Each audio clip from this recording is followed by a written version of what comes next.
sidang Jumat rahimahumullah. Kekuasaan sangatlah penting dalam Islam. Begitu pentingnya kekuasaan sering disandingkan dengan agama. Sebagian ulama seperti Imam Al-Ghazali rahimahullah ta'ala menyatakan, ad-dinu wa sultanu qawaman walihada qila, agama dan kekuasaan itu ibarat dua saudara kembar. Ad-dinu usul wa sultanu harithun, karena itu agama adalah fondasi, sementara kekuasaan adalah penjaganya. Wa ma la usalahu famahdumun wa ma la haritha lahu fadaa'in. Apa saja yang tidak memiliki fondasi akan hancur, apa saja yang tidak memiliki penjaga akan lenyap. Abu Hamid Al-Ghazali Al-Iqtisad fil Al-Iqtiqad. Berkat agama yang bersanding dengan kekuasaan, kata Imam Ar-Razi rahimahullah, Allah subhanahu wa ta'ala menghilangkan berbagai kedudukan di dunia dari manusia. Namun patut diingat, kekuasaan yang dimaksud bukan sembarang kekuasaan, tapi kekuasaan yang menolong, sultanan nasira. Sebagaimana firman Allah subhanahu wa ta'ala, wa rabbi adkhilni mudkhala sidqi wa akhrijni mukhraja sidqi waj'alni min ladunka sultanan nasira. Katakanlah Muhammad, Tuhanku, masukkanlah aku dengan cara masuk yang benar, keluarkan aku dengan cara keluar yang benar, dan berilah aku dari sisi Engkau kekuasaan yang menolong. Quran surat Al-Isra ayat 80. Berkaitan dengan ayat di atas, Imam Ibnu Katsir rahimahullah ta'ala dengan mengutip Qatadah radhiyallahu anhu menyatakan, sungguh Nabi Muhammad SAW menyadari bahwa tidak punya daya dan kekuatan untuk menegakkan agama Islam kecuali dengan kekuasaan. Karena itulah beliau memohon kepada Allah kekuasaan yang bisa menolong kitabullah, melaksanakan hudud Allah, menunaikan berbagai kewajiban dari Allah, dan menegakkan agama Allah. Sungguh kekuasaan adalah rahmat yang Allah berikan kepada para hambanya. Andai bukan karena kekuasaan tersebut, orang-orang bisa saling menyerang, menzalimi satu sama lain, sehingga pihak yang kuat bisa menindas pihak yang lemah. Tafsir Ibnu Katsir. Hadirin jamaah Jumat rahimakumullah, ada dua fungsi kekuasaan yang utama. Yang pertama, untuk menegakkan agama Islam. Inilah yang sekaligus menjadi motif utama Rasulullah SAW untuk meminta kekuasaan.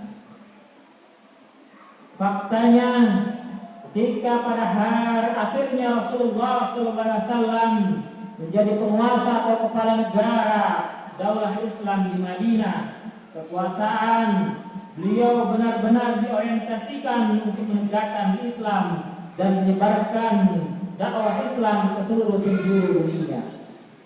Fungsi yang kedua yaitu untuk mengurus berbagai urusan dan kepentingan masyarakat, tentu dengan menggunakan syariat Islam. Inilah juga yang dipraktikkan oleh Rasulullah SAW sebagai penguasa atau kepala negara. Dengan itu semua, warga negara muslim maupun non-muslim terurus dan terayomi dengan baik. Tidak ada yang berani saling menzalimi, tidak ada pihak yang kuat memangsa pihak yang lemah. Hadirin sidang Jumat rahimahumullah, Kekuasaan tidak boleh dipisahkan dari agama. Jika kekuasaan dijauhkan dari agama alias sekularisasi, maka yang terjadi adalah kerusakan dan kezaliman seperti yang terjadi saat ini. Maka yang terjadi adalah kesengsaraan bagi seluruh umat manusia. Kekuasaan hanya mengabdi pada kepentingan dunia, tak ada orientasi akhirat yang muncul para penguasa yang tidak takut kepada Allah Subhanahu wa taala. Maka tidak ada artinya kekuasaan jika tidak digunakan untuk menegakkan Islam dan menyebarluaskan dakwah Islam. Tidak ada artinya pula kekuasaan jika tidak digunakan untuk mengurus berbagai urusan dan kepentingan rakyat dengan syariat Islam. Walhasil, jika bangsa ini ingin maju, ingin sejahtera, adil, dan makmur, itu semua hanya mungkin saat umat Islam mengamalkan dan menerapkan syariat Islam. Demikian sebagaimana yang dinyatakan oleh Sayyid Muhammad Al-Maliki rahimahullah, "Walau annal muslimin al-yawm 'amilu bi ahkamil fiqh wad-din kama kana ba'uhum law kanu alqa amani wa asharin nas."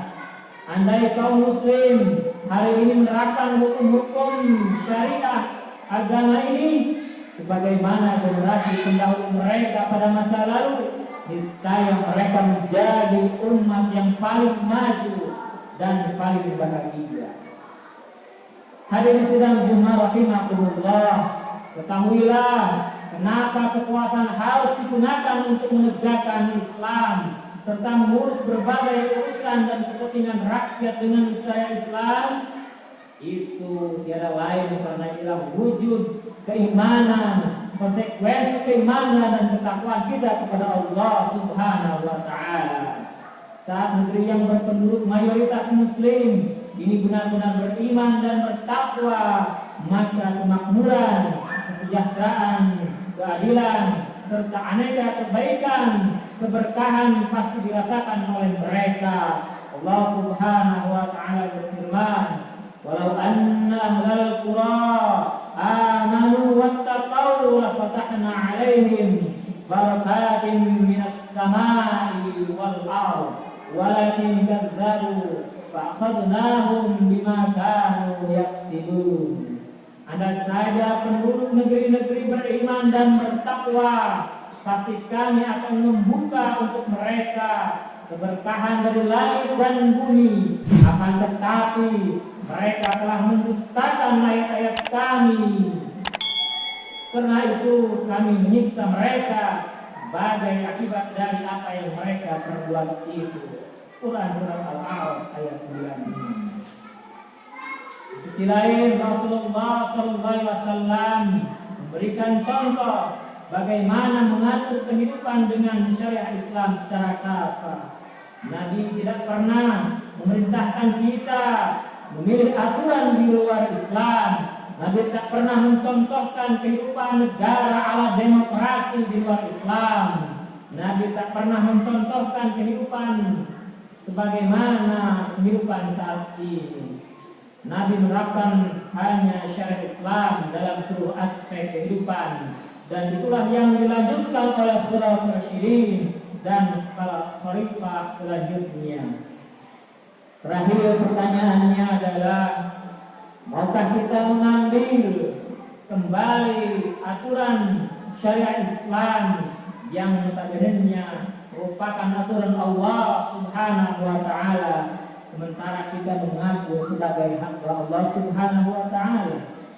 Barakallahu li wa lakum fil Qur'anil azim wa nafa'ani wa iyyakum bima fihi min al-ayati wa dhikril hakim wa qul wa